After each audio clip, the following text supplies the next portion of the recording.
Young at Heart. This was written by John Hinterberger, a columnist for the Seattle Times with his permission. Seattle Times, Pacific, July 26, 1981. The oldest kid's room smelled of mold. The middle kid was pasting a sticker book all over the living room walls, and the baby was throwing the contents of her bedroom drawers out the window to make room for hide and seek. The kitchen was littered with busted crayons. Sleeping bags reeking of alder smoke were under the dining room table. The parking strip grass was as high as an elephant's eye, and it looked like it's growing right up to the sky. Oh, what a terrible morning! "We've got to get organized," I howled in my best ex-sergeant's bark. "Dad, have you seen the masking tape?" "Not since Halloween of '79, or was it Christmas of '78? "Dad, where's my bathing suit?" "Out on the back lawn where you left it last week. The cat has taken it over." The keeper of the house sailed through the front door with 5 bolts of material to add to the 3 bales she's stashed in her sewing room in the basement, projects she intends to someday A, start, B, muse over, C, maybe even complete. She is into what might be called sewing futures.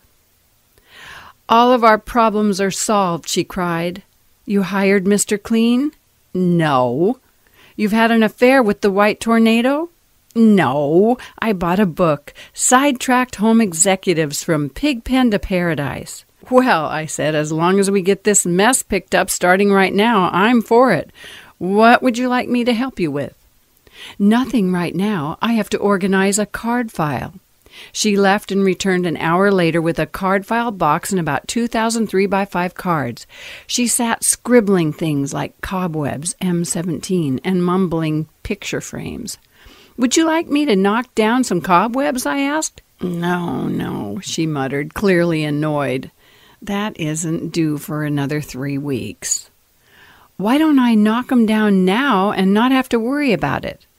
"Because it will screw up the whole system," she added, kicking 2 pairs of kitty overalls under the dryer.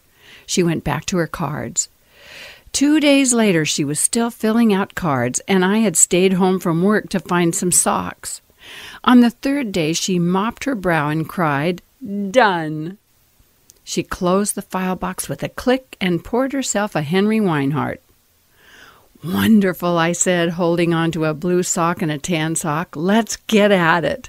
"Are you crazy?" she said, pointing to a calendar pasted to her file box. "Today is Tuesday." "What, we're in Belgium?" "No, Tuesday's a free day. Everybody needs some time off." "Okay, first thing in the morning?" "Pipe down," she advised. "Wednesday is a quiet day for baking and planning." She put a frozen steak into the dishwasher to thaw. I got up in the middle of the night and tiptoed to the kitchen office, falling over a Fisher-Price taxicab, durable little rascals, in the process. I peeked into her file. Thursday. Heavy cleaning and laundry. I eased back to the bedroom, wincing slightly at the Lego I picked up between my 2nd and 3rd toes, and slept like a babe. Thursday morning she was in a modified snit. "I don't know how I'm going to get us from Pigpen to Paradise," she said. "There's so much to do." "You mean scrubbing and vacuuming?" "Yes, and the kids' swim team, the baby's Suzuki Method harmonica lesson, and my tennis group plays at noon." "Maybe tomorrow." "Tomorrow's another light day," she said. "Grocery shopping and errands. And then, of course, the Shees have their weekends off. Otherwise, housework would drive you crazy." I skidded on a chunk of green Play-Doh and hobbled off to work. I'd get a bottle of champagne to celebrate the clean house on the way home, perhaps some flowers, a new John Denver record, candles.